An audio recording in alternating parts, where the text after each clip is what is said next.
I'm Rick Wade, Senior Vice President for Strategic Alliances and Outreach at the United States Chamber of Commerce.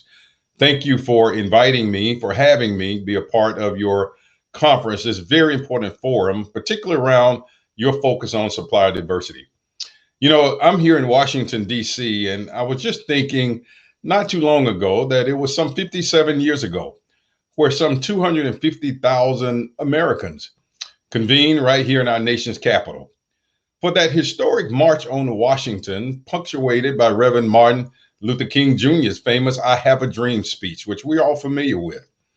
But often overlooked, here a half century later, was the reality that that gathering was actually named the March on Washington for Jobs and for Freedom, with a very heavy focus on closing the stark gap in employment and prosperity and economic opportunity that existed, that gap between white and Black Americans.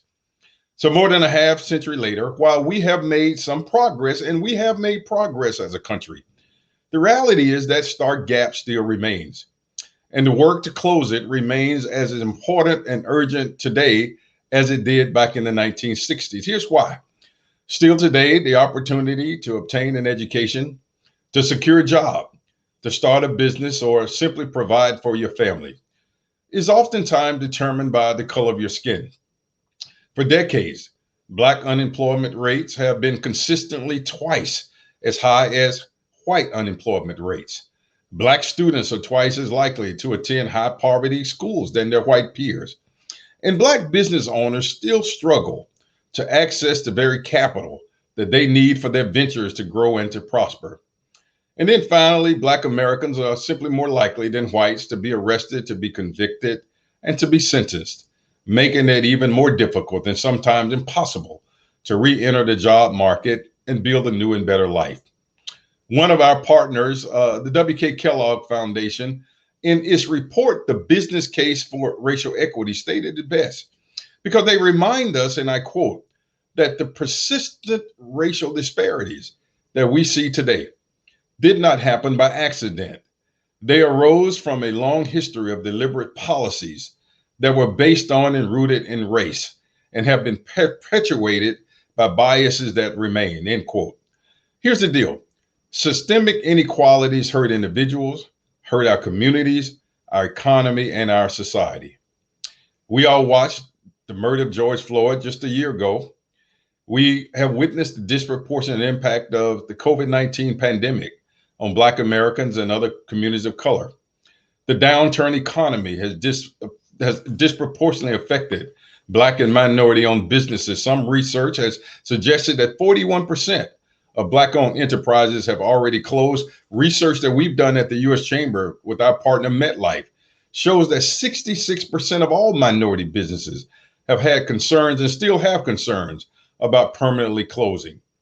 So the United States Chamber of Commerce, I'm very proud that we've stepped up, and after listening to business leaders across the country, we convened actually a town hall forum last June following the murder of George Floyd, where we saw a rise in the consciousness about inequality in America, where some 6,000 business leaders, stakeholders, folks from academia, from all across America came together in conversation. And we listened and we learned from business and industry. And from that, we moved from just conversation to creating and launching what we call the Equality of Opportunity Initiative, a groundbreaking, sweeping, historic effort being led by the U.S. Chamber in cooperation with business and industry across America. And here's what the Equality of Opportunity Initiative is all about.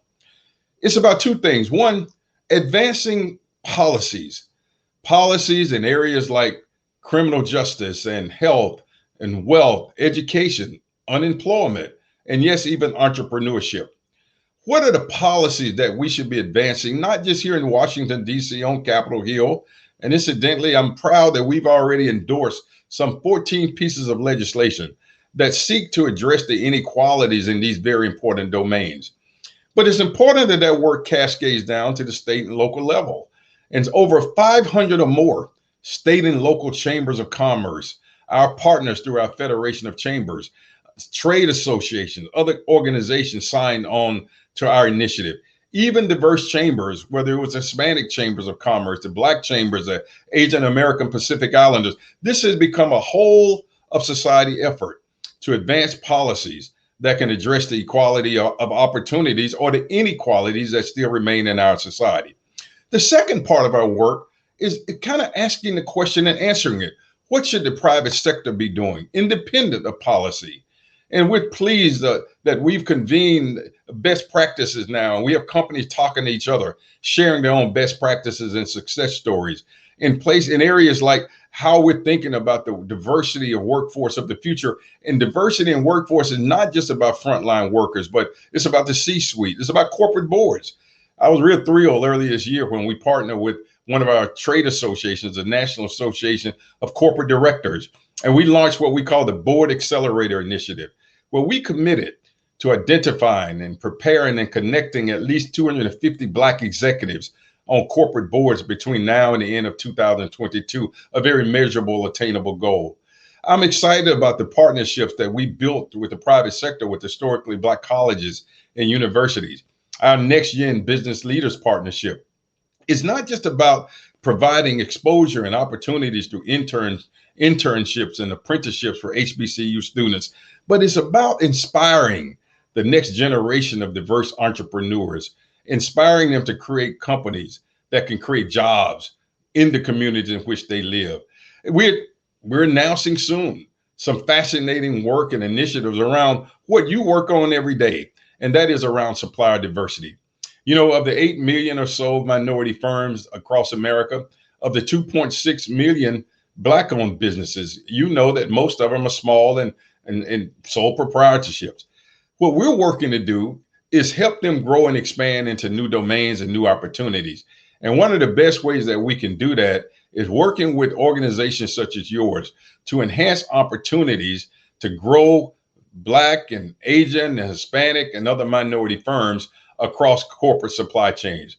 So supplier diversity is a big priority for us at the U.S. Chamber. And I look forward to getting your insight on how we can advance and create even more opportunities for these minority firms to do business with private sector companies. Another area that we're looking to work with, and it is certainly with President Biden and his administration, as he's talked about equality and equity as a pivotal part of his administration, we should also be thinking about how we can do more, create more supplier opportunities in government contracting, whether it's tier 1 or tier 2. It is very important that we create more opportunities for minority-owned businesses. The NMSDC, the National Minority Supplier Development Council, talks about the fact that certified MBEs generate some $400 billion in economic output, create or preserve some 2.2 million jobs. That is a significant part of our economy. And our goal here at the U.S. Chamber is to work with organizations like you, to work with minority businesses, to work with corporations, to increase that output and be a more viable and to grow our economy even more. We are committed to this. We have to think about when we started this work back in June, that it wasn't just about a moment, it was about a movement. It wasn't just about conversation, but it was about action. And I'm thrilled that we're leading this work at the U.S. Chamber to make sure that minority enterprises across the country are not here just for the short term. We've watched the disproportionate impact again of the pandemic on minority businesses.